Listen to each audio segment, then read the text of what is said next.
So the days are clearly getting longer, the weather is getting warmer, and you really want to start a vegetable garden this year.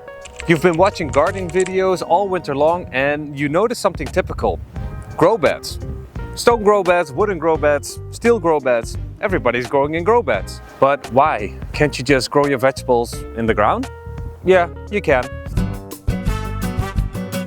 Today we're going to talk about grow beds, also known as raised garden beds, and what the pros and cons are of using them in your garden.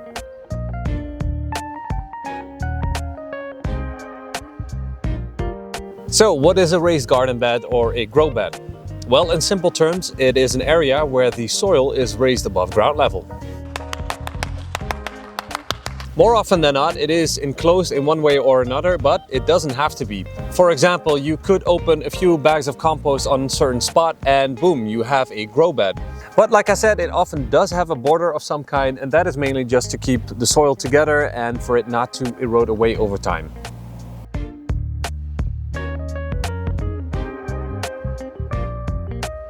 So what are some of the benefits of growing in a raised garden bed?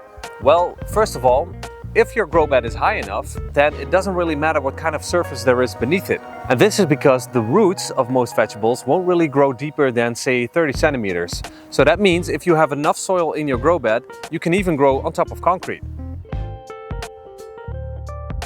Because a grow bed is its own little island, the sun tends to warm it up a lot quicker than the full soil around it. And this means that seeds and young plants can sprout just a little bit quicker, giving you a head start to the growing season. Not only do grow beds warm up a little bit faster, but the drainage is also better. You can imagine if you fill up a grow bed with all sorts of organic material and it starts to rain, that the water will seep through it a lot easier than it would hit full soil, which is in my case, for example, quite a dense kind of a clay. This is important because you don't want the roots of your vegetables to get waterlogged. This is when the roots of your vegetables won't get enough oxygen because of all the water and they start to rot. And that means that your vegetable will die. So drainage is important, and that is exactly what a grow bed is good for. Another benefit of growing in grow beds is that they can prove to be a barrier for certain pests. There is a beastie called a carrot root fly, and it has like a flying or a hop zone of around 60 centimeters. So that means if you make your grow bed high enough, it can't really get on top of it. Because if it does, it can really destroy your carrot harvest. Some of you might know that my garden is being terrorized by voles, and with garden beds I can actually line the bottom of them with some hardwire cloth, and this prevents the vole, hopefully, from getting into my garden bed and eating all of my vegetables. So that is something I can do when gardening in full soil, for example. So again, for me, that is a big benefit. One last benefit of growing in grow beds is that it can be easier on your back. Especially when we get older, gardening can become a little bit more harsher on our backs, and if your grow beds would be around hip height, then you just don't have to bend over as much, making it a lot easier to work with. That does come with a price tag, and that is a nice segue to some of the drawbacks of grow beds.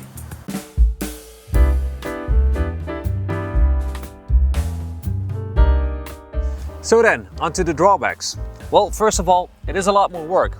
It might seem obvious, but it is of course faster to sow into full soil than growing in grow beds.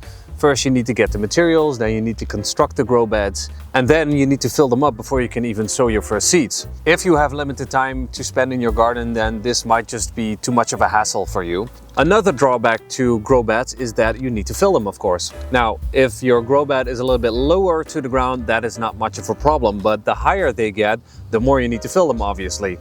Now, this might get a little bit more expensive and give you a little bit more of labor. I really don't advise you to fill them completely with premium soil or premium compost because that will get way too expensive. What you can do is you can fill up the bottom half of the grow bed with sticks and logs and leaves maybe even, and then on top of that you put your compost and your potting soil that you grow your vegetables in. Now what I have done, as you can see, is I filled up the lower half with wood chips, and I'm going to put my compost and my potting soil on top of that. Like I said before, this won't be too much of a problem because the roots of the vegetables that I'm going to grow in here won't reach as deep. One last thing I wanted to mention about wood chips is that apparently they suck the nitrogen out of the compost or the potting soil that is on top of it. So just make sure that if you're going to use wood chips, that your top layer is going to be thick enough so that your vegetables won't be deprived of nitrogen. If you choose to garden with grow beds, then the effective surface area of your garden will become smaller. And that is because you'll need pathways in between your grow beds. Now, if I have a single grow bed in my garden, I won't lose too much surface area, but the more grow beds I have next to each other, the more pathways I have, and those pathways won't be used to grow vegetables, so that can be a drawback.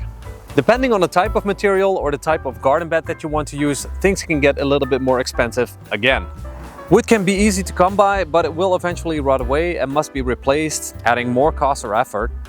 Steel beds will last you a long time, but are expensive to purchase. A single bed can easily cost you over 100 euros. Stone beds can be cheap, but they require the most labor to set up.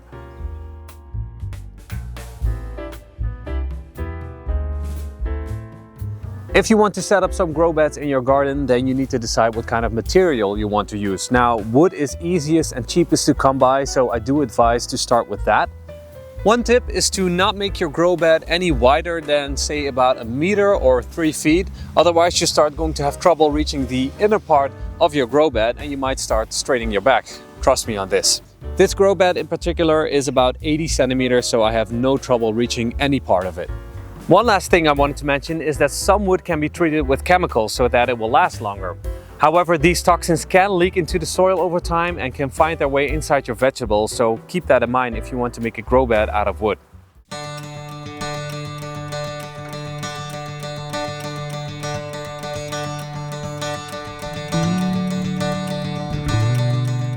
Other than that, you can make your grow bed as long and as high as you want, and then you can start filling them up and grow your very first vegetables. Now, I need to get these stackable pallets ready for my early potatoes, but I got them for free, so that saves me some money. I made my very first grow beds with some reusable wood that I got from a friend. Now, if you're interested how I set them up, then check out the next video right over here. I'll see you next time. Bye bye.